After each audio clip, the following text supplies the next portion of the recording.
Il peut se replacer un petit peu plus au centre. Guérin. Oh, Ricardo va être pris par la vitesse de Petersen.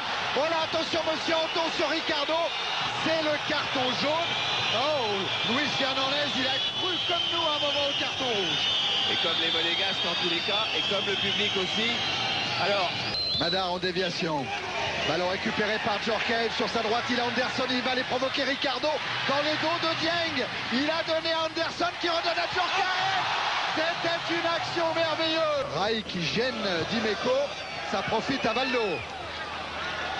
Valdo, il a levé la tête, il a vu son autre Brésilien placé, mais c'est Ginola. Frappe et but de David Ginola.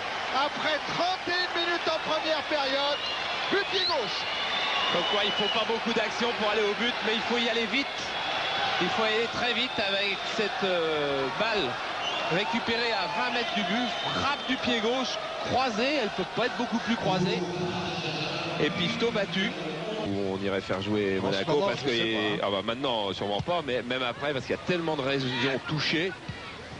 Mais Ouais, parce qu'il y a l'Est aussi, hein. On parle souvent de l'Ouest, l'Est aussi est beaucoup touché.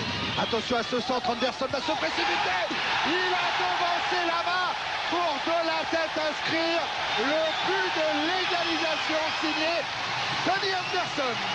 Et pourtant il y avait des Parisiens sur ce ballon, regardez, ils sont en train de se parler, Lama et Bravo, il y avait Dieng, et je crois qu'il y avait Antoine Comboiré aussi dans le coup. Regardez, Ricardo et Lobé, il y a un rebond, on attend deux bleus ou le gardien Bernard Lama, et c'est Sonny Anderson qui jaillit.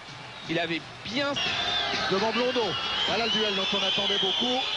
Ginola a pris l'intérieur, il a cherché le lob sur Fabien Pifto. Beaucoup d'audace dans ce geste de ce ballon, Dimeco. Et Grimandi qui a cherché Anderson, victime d'une faute. C'est Georges Carnus, tiens, que vous avez aperçu.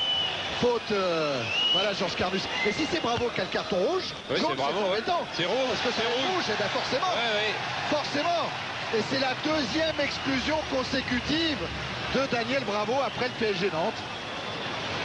Et regardez Daniel Bravo, il a pris son carton rouge, mais il vient d'abord voir des nouvelles, prendre des nouvelles.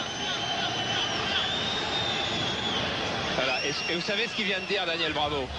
On l'a pu lire sur ses lèvres. Il vient de dire merci pour le premier au carton, le carton rouge de Monsieur Anton. Parce qu'il discute pas du tout le deuxième. Il discute pas d'avoir un rouge pour celui qui a été déjà exclu par Monsieur Anton. Peut-être qu'il n'y en a pas eu, hein, après tout. Non, c'était pareil dans tous les cas. Non, non, ça c'est pareil. C'est à Lyon, on y était, c'était en direct sur Canal. Là, il y a un gros choc entre Cobos et Dimeco.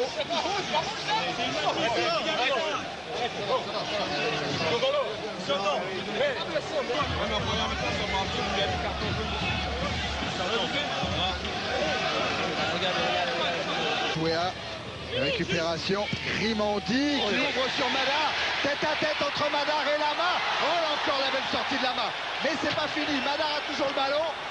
Oh là là, je sais pas ce qu'il a voulu faire. Il a voulu changer complètement à gauche sur Victor Itkeva qui a bien récupéré. La preuve, il sert parfaitement Anderson qui a passé Ricardo. Anderson en vitesse, Anderson toujours par de Lama et Madar qui marque et qui permet à Monaco de mener 2-1. Un formidable travail de Sonny Anderson et un but signé Michael Madar. Ouais, qui cette fois-ci récupère, mais Anderson qui a réussi petit pont sur Ricardo qui ensuite va s'infiltrer entre Comboiré et Dieng, et là on n'ose pas faire des grosses fautes. Dieng en fait une pourtant, hein, parce qu'il la retient par le bras, et Madar qui est à la réception de cette percée d'Anderson. Anderson a fait vraiment un gros travail. La serre dans les pieds d'Anderson, ça profite à Valdo. Ouverture pour Wea. Et un Pied penalty du match, qui va obtenir un penalty. Penalty accordé par Monsieur Anton pour cette faute sur Patrick Wea. Voilà ce que dit Monsieur Anton. Il a été retenu par le maillot. Thuram a beau protester. Et maintenant Grimandi aussi, il va sortir un carton forcément. Carton pour Grimandi. Alors on va revoir bien là. Il y a Georges Weah qui va tenter le lob par-dessus Dumas. Dumas qui a la main sur l'épaule.